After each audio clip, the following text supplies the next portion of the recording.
بسم الله الرحمن الرحيم عم يتساءلون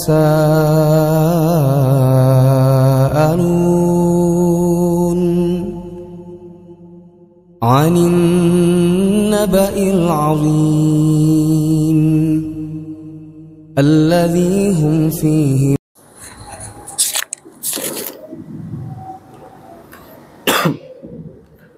Bismillahirrahmanirrahim. Assalamualaikum warahmatullahi wabarakatuh.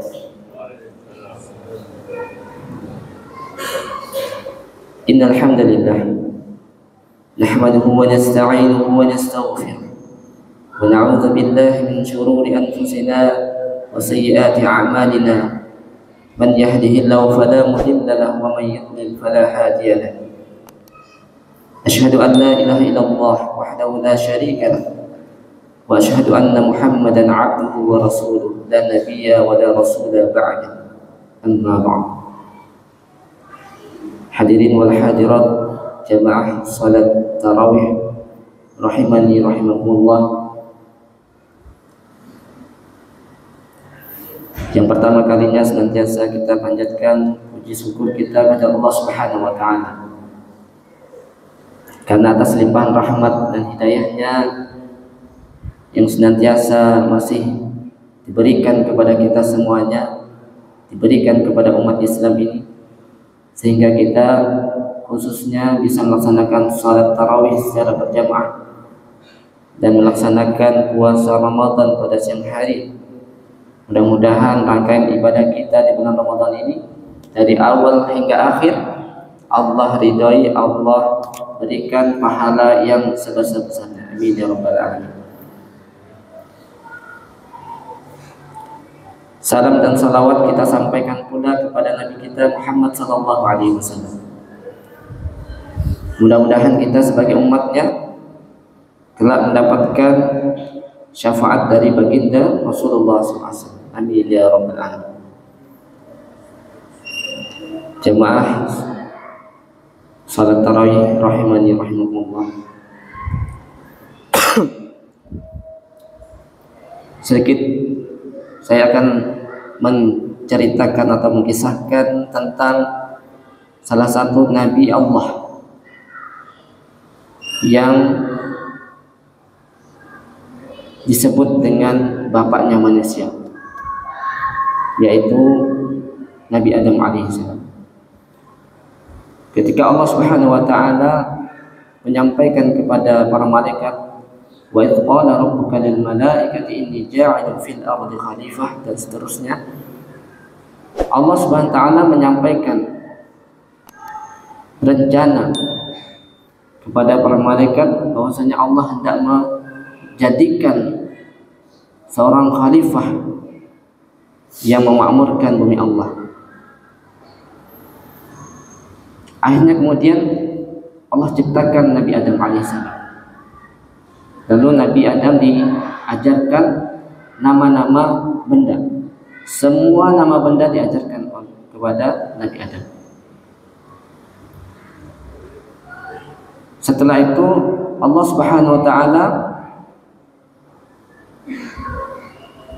memerintahkan kepada seluruh malaikat, begitu juga iblis, untuk bersujud kepada Nabi Adam alaihissalam. Wa idz qulna lil malaikati isjudu li Adam fasajadu illa iblis. Semua para malaikat Allah bersujud, kecuali hanya iblis yang tidak mau bersujud.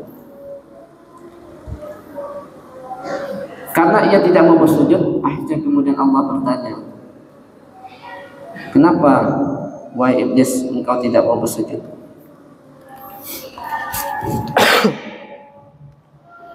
Apa yang menyebabkan kamu sehingga kamu tidak mau bersujud?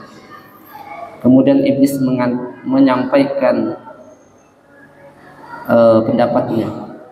Qala ana khairun minhu khalaqtani min nari wa khalaqtahu min tin. Ya Allah, aku ini lebih baik daripada dia. Aku ciptakan dari api sedangkan dia dari tanah.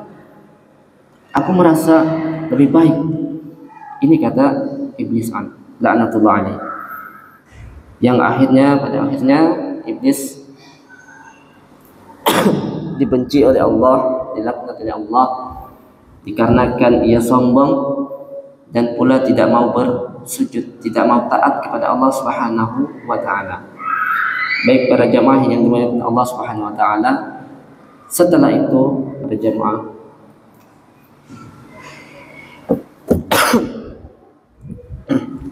Allah Subhanahu wa taala juga menciptakan istri Nabi Adam, yakni Hawa, yang diciptakan itu dari tulang rusuk sebelah kiri. Setelah Hawa diciptakan, Nabi Adam sebetulnya kaget, ini siapa? Padahal Nabi Adam sebetulnya dia merasa kesepian. Walaupun di surga penuh dengan kenikmatan, tapi Allah Maha tahu. Karena Allah sudah berencana ingin menjadikan khalifah, tentunya juga menciptakan istri dari Nabi Adam alaihissalam. Baik, setelah itu mereka berkenalan, kemudian ada perintah Allah Subhanahu wa taala kepada mereka berdua, yaitu apa? Wala taqrabu hadhihi syajarah. Janganlah kalian berdua itu mendekati pohon ini. Semuanya boleh dimakan. Di muka apa yang ada di surga itu boleh dimakan oleh Adam dan Hawa. Boleh dinikmati sepuas-puasnya. Akan tetapi Allah menyatakan ada satu larangan agar tidak mendekati pohon ini. Nah, karena mereka sudah dilarang oleh Allah, disitulah kesempatan iblis alaihissalam. Sebelumnya iblis sudah berjanji kepada Allah, ia ingin menggoda manusia, menyesatkan Adam dan anak keturunannya ini, sehingga engkau dapat ya Allah sedikit di antara mereka yang pandai bersyukur. Nah, dimulailah janji iblis itu untuk menggoda Adam, dan khusus Adam yang pertama kali. Sehingga iblis berhasil menggoda Adam dan Hawa, sehingga keduanya memakan buah daripada pohon yang terlarang. Masya Allah. Akhirnya mereka memakan buah tersebut, dan mereka hingga akhirnya apa yang terjadi? Mereka mendapatkan teguran dari Allah, mendapatkan hukuman dari Allah. Apa itu? Yaitu dikeluarkan dari surga, kemudian diturunkan ke bumi Allah. Nah, baik para jemaah yang dimuliakan Allah SWT, hanya inilah misi pertama iblis berhasil. Tapi setelah itu Nabi Adam alaihissalam mengaku kalau dia melakukan suatu kesalahan yang sangat besar. Begitu juga Hawa, akhirnya mereka diilhamkan oleh Allah untuk membaca doa. Apa itu? Rabbana zalamna anfusana wa illam taghfir lana wa tarhamna lanakunanna minal khasirin. Ya Allah, kami telah menzalimi diri kami, ya Allah. Sekiranya tidak ada ampunan dari Engkau dan tidak ada rahmat dari Engkau, niscaya kami ini termasuk orang-orang yang rugi, ya Allah. Nah, Masya Allah, ini Adam alaihissalam ketika dia melakukan satu kesalahan, dia tidak lupa pada Allah. Dia ingat pada Allah, dia mengakui kesalahannya, dia minta ampun kepada Allah. Masya Allah, ini patut kita tiru para jemaah sekalian. Ketika kita melakukan satu kesalahan, kita segera minta ampun pada Allah. Padahal kesalahan Nabi Adam hanya satu kali disebutkan, cuman memakan buah yang dilarang oleh Allah untuk didekati pohon itu. Akan tetapi Nabi Adam segera minta ampun kepada Allah. Kemudian setelah mereka dikeluarkan dari surga, begitu juga iblis dikeluarkan dari surga. Akhirnya mereka diturunkan ke muka bumi ini dalam keadaan dalam tempat yang berbeda. Disebutkan itu dalam kisah fil Quran, dalam kisah dalam Al-Quran. Nabi Adam itu diturunkan di, kalau sekarang itu India, sedangkan Hawa diturunkan di Mekah. Baik. Akhirnya kemudian Nabi Adam merasa menyesal setelah melakukan kesalahan. Dia berdoa kepada Allah, kemudian diturunkan di muka bumi ini. Kemudian mereka berpisah satu sama lain, sampai akhirnya mereka bertemu kembali karena izin Allah Subhanahu wa Ta'ala.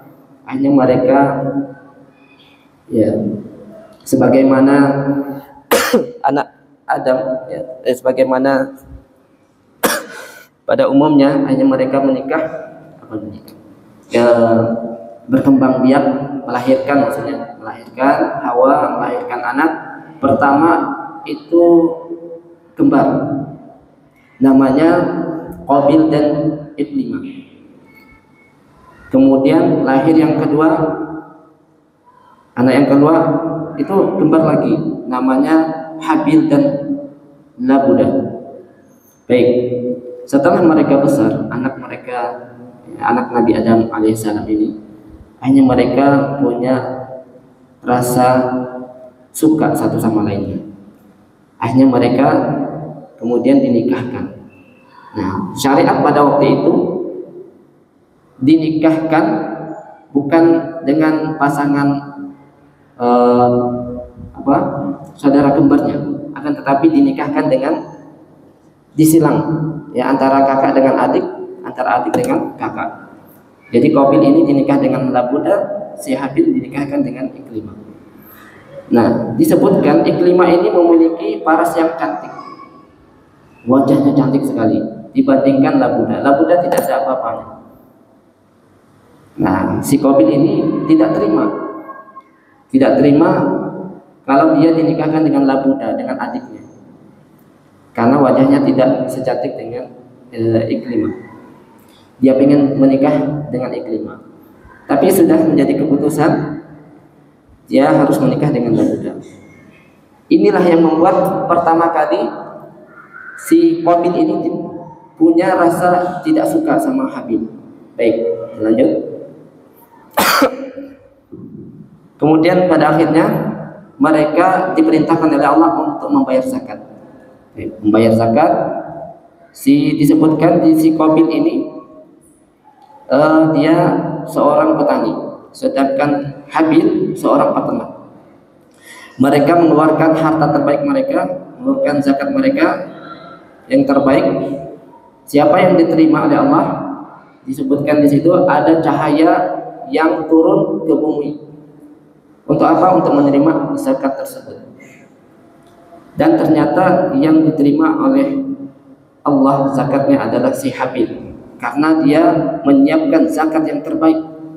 Dia tidak menanggung, mungkin hewan yang terbaik yang ia miliki. Baik, setelah itu si Qabil merasa tidak terima lagi. Nah, akhirnya dia makin benci sama si Habil ini, yang pada akhirnya si Qabil membunuh si Habil. Disebutkan itu dengan sebongkah batu, ya, dikeprokin ke kepalanya mungkin, ya, atau bagian yang ini sensitif. Akhirnya meninggal si Habil. Setelah meninggal, dia tidak tahu cara bagaimana menguburkan adiknya yang sudah mati. Akhirnya dia menyesal. Kemudian Allah memutuskan burung gagak. Disebutkan dalam Al-Quran itu ada dua burung gagak yang berantem. Akhirnya salah satu di antara mereka itu mati. Salah satu yang masih hidup, dia menguburkan saudaranya dengan menggali tanah. Nah, disitulah si Qabil melihat bagaimana cara menguburkan yang sudah mati. Akhirnya dia menggali tanah, kemudian menguburkan saudaranya si Habil yang sudah mati.